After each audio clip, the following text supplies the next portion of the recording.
Thank you so much for watching Landumc Goes There. Please subscribe and hit the like button and the bell notification button.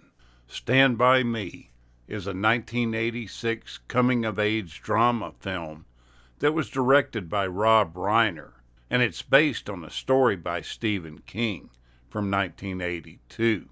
It stars Will Wheaton, River Phoenix, Corey Feldman, and Jerry O'Connell.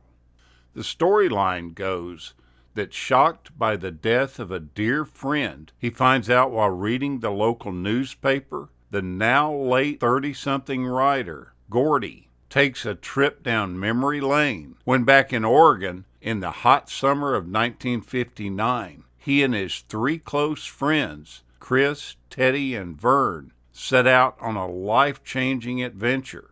Back then, the news about the death of a missing 12-year-old boy sparked their interest in following the train tracks and becoming heroes by finding his body first. Unfortunately, so did the local tough Ace Morrell and his gang of bullies. Along the way, they learn about themselves and the meaning of friendship and the need to stand up for what is right. The film is based on a short story called The Body, as I said earlier, that was written by Stephen King. And it's from a book of short stories that's called Different Seasons, which includes the models for The Shawshank Redemption and Apt Pupil. Columbia Pictures was really concerned about the original title being The Body. They felt it was misleading, and they renamed the film Stand By Me. They felt that the original title sounded like either a sex film or a bodybuilding film. Rob Reiner came up with the name of Stand By Me from the popular song, and the studio felt like this was the least popular of the options that they had looked at, but they decided to stick with it. The director, Reiner, took important steps to ensure that his four young actors would bond with one another before filming, and to also understand the time period and the culture in which their characters lived. These steps included giving them tapes of late 1950s music and also exposing them to that era's slang. He also brought them to Brownsville, Oregon, to spend time with them doing exercises to get them into character. One exercise included guiding each other blindfolded through their hotel lobby. The point of these exercises was to build trust and friendship so that it translated well onto the big screen and show that they were comfortable with one another and the group of friends actually seemed real. The four young actors got into a lot of mischief in their hotel that they were staying during filming. This included throwing all the poolside furniture into the pool, and Will Wheaton ended up fixing the video games in the lobby so that he could play them for free. River Phoenix, who was spurred on by the other boys, unknowingly covered Kiefer Sutherland's car completely in mud, only discovering whose car it was when Kiefer Sutherland confronted a very scared and nervous Phoenix about it later. In the shot where Gordy and Vern are running towards the camera with the train right behind them, the train was actually at the far end of the trestle, with the two actors on the opposite end. The crew used a 600mm long focus lens that, when shot at the telephoto end, compressed the image so much that it made it look like the train was right behind them.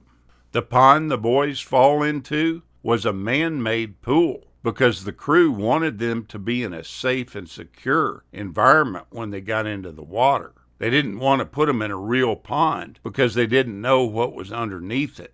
The pool was built, buried, and filled with water in the beginning of June, and by the time they got to film the scene, it was the end of August. So it had been out in the woods for a long time, and they didn't know what was in it after all. It was almost like getting into a natural pond.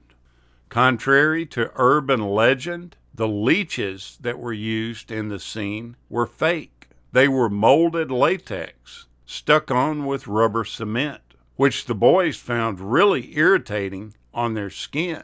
Will Wheaton once recounted in an interview that really tenacious cement that had the red coloring mixed into it to simulate blood caused them to be denied admission to a water slide park after they had finished filming one day, because when the workers saw them, they thought that they had some type of contagious skin disease. Rob Reiner agonized over the pie-eating scene because he was having trouble trying to envision what kind of writer Gordy would become and how that would play out as a 12-year-old. He finally decided to go over the top with it and make it rather cartoonish, the way it would appear in a young boy's mind. The significance of the deer Gordy alone sees and decides to keep to himself has been widely debated. There are two theories on this. One is that all the bad things in the lives of the four boys, the death of Gordy's brother, the silent treatment from his parents, Ace and his friends, Teddy's abusive and alcoholic dad, Ray Brower's death, etc.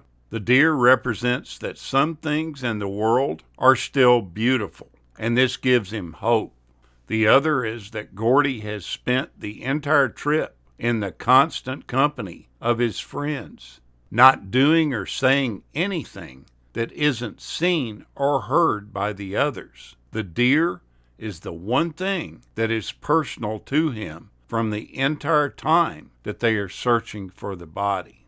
Now, on a sad note, the disaster that struck the set of The Twilight Zone, the movie from 1983, had a very heavy influence on the making of this film.